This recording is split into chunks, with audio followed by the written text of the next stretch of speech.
Mudah kok ngebedain ilalang sama gandum, Ayu. Ilalang dia tidak pernah menghormati kehadiran Tuhan. Ilalang itu performance. Waktu mereka menyanyi di atas mimbar, mereka tidak bisa ngikutin tuntunan Roh Kudus. Yang mereka perhatikan hanya penilaian orang. Mudah, Ayu. Seberapa engkau menghormati Tuhan, seberapa engkau menganggap Tuhan itu di atas segalanya. Dari sikap you ibadah aja, itu akan ketahuan itu ilalang atau gandum, Ayu.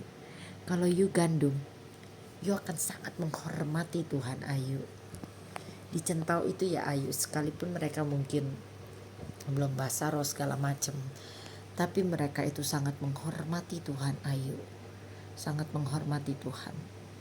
Orang itu gandum atau ilalang dilihat dari sikap hati mereka, Ayu. Apalagi kalau seorang pelayan gitu ya, berdiri di atas mimbar panggung gitu. Dari mereka nyembah itu udah ketahuan, Ayu. Dari mereka nyembah.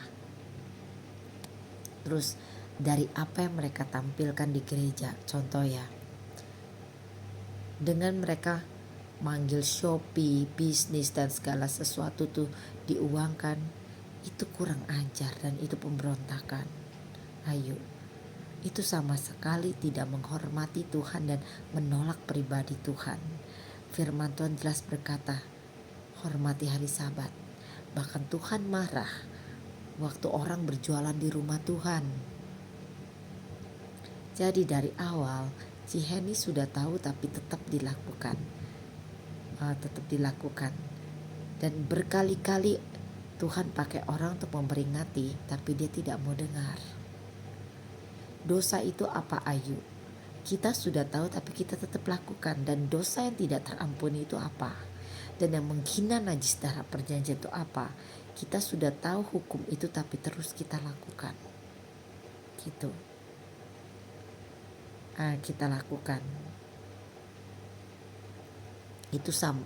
Dan kita yang tahu sebagai jemaat tapi kita tetap mengikuti, kita sama ikut dalam kejahatan mereka gitu. Jadi dari cara kamu menyembah saja, dari kamu datang ke rumah Tuhan aja, itu akan ketahuan kamu ilalang atau gandum, Ayu. Gitu. Mudah kok. Seberapa kamu menghormat, orang itu menghormati Tuhan gak? Kalau orang itu menghormati Tuhan dan sangat takut akan kehadirannya dan sangat tegas dengan Tuhan, dia gandum. Tapi orang yang tidak menghormati kehadiran Tuhan, yang menyepelekan segala sesuatu tentang Tuhan, bahkan tentang kehadirannya, Tuhan dianggap gak ada. You tahu, gandum itu bahkan dia tidak akan bicara pada saat ibadah. Bahkan ketika dia mau pelayanan, dia tidak akan pernah bicara atau bercanda atau apapun. Kenapa? Karena dia tahu Tuhan ada di situ. Dan dia tidak akan pernah bicara dengan temannya atau segala macam. Kenapa? Karena itu akan menyebabkan kebocoran. Kebocoran di sini hal-hal najis. Karena kita sedang berhadapan dengan takhta kekudusan Tuhan pribadi Tuhan sendiri. Kalau pelayanan tidak pernah bicara sama orang, Ayu.